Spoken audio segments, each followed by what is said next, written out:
ನಮಸ್ಕಾರ ಫ್ರೆಂಡ್ಸ್, ಇವತ್ತಿನ ವಿಡಿಯೋದಲ್ಲಿ ತುಂಬಾ ಸುಲಭವಾಗಿ ಮತ್ತು ಟೇಸ್ಟಿಯಾಗಿ ರಾಜ್ಮಾ ಗ್ರೇವಿ ಯಾವ ರೀತಿ ಮಾಡೋದಂತ ನೋಡೋಣ. ತುಂಬಾ ರುಚಿಯಾಗಿರುತ್ತೆ. ಚಪಾತಿಗೆ, ಅನ್ನಕ್ಕೆ ಎಲ್ಲ ಖಂಡಿತ ಟ್ರೈ ಮಾಡಿ ನೋಡಿ.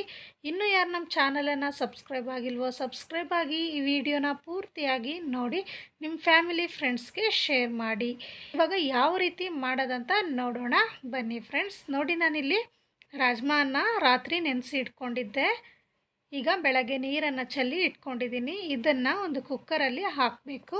ಕುಕ್ಕರಲ್ಲಿ ಹಾಕಿದ್ಮೇಲೆ ಇದಕ್ಕೆ ಕಾಳು ಮುಳುಗೋ ಅಷ್ಟು ನೀರನ್ನು ಹಾಕಿಬಿಟ್ಟು, ರುಚಿಗೆ ತಕ್ಕಷ್ಟು ಉಪ್ಪನ್ನು ಹಾಕಿಬಿಟ್ಟು, ಕ್ಯಾಪನ್ನು ಮುಚ್ಚಿ 2ರಿಂದ 3 ವಿಸಿಲ್ ಹಾಕ್ಸ್ಕೊಳ್ಳಿ ಫ್ರೆಂಡ್ಸ್. ಈಗ 3 ಈರುಳ್ಳಿ, 3 ಟೊಮೆಟೊ ಹಣ್ಣನ್ನು ಇಟ್ಕೊಂಡಿದ್ದೀನಿ.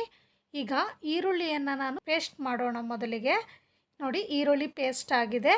ಈಗ ಇದನ್ನು ತೆಗೆದುಬಿಟ್ಟು ಒಂದು ಬೌಲಿಗೆ ಹಾಕಿಟ್ಕೊಂಡು ಅದೇ ಜಾರಿಗೆ ಟೊಮೆಟೊ ಹಣ್ಣನ್ನು ಹಾಕಿಬಿಟ್ಟು ಅದನ್ನು ಕೂಡ ನುಣ್ಣಗೆ ರುಬ್ಬಿ ತಗೊಳ್ಳೋಣ. ಇವೆರಡನ್ನೂ ಸಪ್ರೇಟಾಗಿ ಇಟ್ಕೊಳ್ಳಿ. ಈಗ ಗ್ಯಾಸ್ ಮೇಲೆ ಒಂದು ಬಾಣಲಿಯನ್ನು ಇಟ್ಟಿದ್ದೀನಿ. ಅದರಲ್ಲಿ 2 ಟೇಬಲ್ ಸ್ಪೂನಷ್ಟು ಎಣ್ಣೆ, 1/4 ಟೇಬಲ್ ಸ್ಪೂನ್ ಸೋಂಪು, 1/4 ಟೇಬಲ್ ಸ್ಪೂನ್ ಜೀರಿಗೆ, 1 ಟೇಬಲ್ ಸ್ಪೂನ್ ಕಸೂರಿ ಮೇಥಿಯನ್ನು ಹಾಕಿ ಫ್ರೈ ಮಾಡ್ಕೊಂಡಾದ ನಂತರ ಇದಕ್ಕೆ ಒಂದು ಈರುಳ್ಳಿಯನ್ನು ಉದ್ದುದ್ದವಾಗಿ ಕಟ್ ಮಾಡಿ ಹಾಕ್ಕೊಂಡಿದ್ದೀನಿ. ಈರುಳ್ಳಿ ಚೆನ್ನಾಗಿ ಫ್ರೈ ಆಗಬೇಕು ಫ್ರೆಂಡ್ಸ್. ನೋಡಿ, ಈಗ ಈರುಳ್ಳಿ ಚೆನ್ನಾಗಿ ಫ್ರೈ ಆಗಿದೆ. ಈ ರೀತಿ ಫ್ರೈ ಆದ ನಂತರ ನಾನು ಈರುಳ್ಳಿಯನ್ನು ಪೇಸ್ಟ್ ಮಾಡಿ ಇಟ್ಕೊಂಡಿದ್ನಲ್ವ, ಆ ಪೇಸ್ಟನ್ನು ಹಾಕಬೇಕು. ಹಾಕಿಬಿಟ್ಟು ಚೆನ್ನಾಗಿ ಮಿಕ್ಸ್ ಮಾಡಿಕೊಂಡು ಇದಕ್ಕೆ 1/4 ಟೇಬಲ್ ಸ್ಪೂನ್ ಅರಿಶಿಣ, ಅರ್ಧ ಟೇಬಲ್ ಸ್ಪೂನ್ ಜೀರಿಗೆ ಪುಡಿ, 2 ಟೇಬಲ್ ಸ್ಪೂನ್ ಖಾರದ ಪುಡಿ, 1.5 ಟೇಬಲ್ ಸ್ಪೂನಷ್ಟು ಧನಿಯಾ ಪುಡಿಯನ್ನು ಹಾಕ್ಕೊಂಡು ಚೆನ್ನಾಗಿ ಮಿಕ್ಸ್ ಮಾಡ್ಕೊಳ್ಳಿ. ಮಿಕ್ಸ್ ಆದ ನಂತರ ಇದಕ್ಕೆ ನಾವು ರುಬ್ಬಿ ಇಟ್ಕೊಂಡಿರುವಂಥ ಟೊಮೆಟೊ ಪೇಸ್ಟನ್ನು ಹಾಕೋಣ. ಹಾಕಿಬಿಟ್ಟು ಚೆನ್ನಾಗಿ ಮಿಕ್ಸ್ ಮಾಡಿಕೊಂಡು ಚೆನ್ನಾಗಿ ಕುದ್ದ ನಂತರ ಇದಕ್ಕೆ ಒಂದು 1/4 ಬೌಲಷ್ಟು ನೀರನ್ನು ಹಾಕ್ಕೊಂಡಿದ್ದೀನಿ. ನೀರನ್ನು ಹಾಕ್ಕೊಂಡ್ಮೇಲೆ ಚೆನ್ನಾಗಿ ಇದನ್ನು ಮಿಕ್ಸ್ ಮಾಡಿ ರುಚಿಗೆ ತಕ್ಕಷ್ಟು ಉಪ್ಪನ್ನು ಹಾಕ್ಕೊಳ್ಳಿ. ಉಪ್ಪನ್ನು ಹಾಕಿದ್ಮೇಲೆ ಒಂದು ಪ್ಲೇಟನ್ನು ಮುಚ್ಚಿಬಿಟ್ಟು ಒಂದು ಸ್ವಲ್ಪ ಎಣ್ಣೆ ಸಪ್ರೇಟ್ ಆಗೋವರೆಗೂ ಕುದಿಯೋದಕ್ಕೆ ಬಿಟ್ಬಿಡೋಣ. ಈಗ ನೋಡಿ ಫ್ರೆಂಡ್ಸ್, ನಾನು ಪ್ಲೇಟ್ ತೆಗಿತಾ ಇದ್ದೀನಿ. ಒಂದು ನಿಮಿಷ ನಾನು ಕ್ಯಾಪನ್ನು ಮುಚ್ಚಿಬಿಟ್ಟು ಲೋ ಫ್ಲೇಮಲ್ಲೇ ಇಟ್ಕೊಂಡಿದ್ದೆ.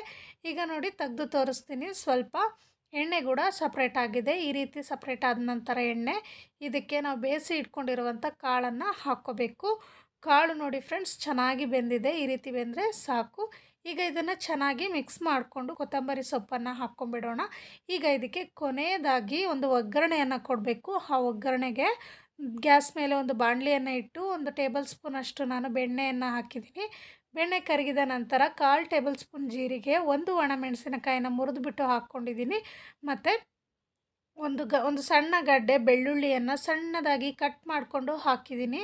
ಒಂದು 2 ಪಿಂಚಷ್ಟು ನಾನು ಖಾರದ ಪುಡಿಯನ್ನು ಹಾಕ್ಕೊಂಡಿದ್ದೀನಿ ಕಲರ್ಗೋಸ್ಕರ.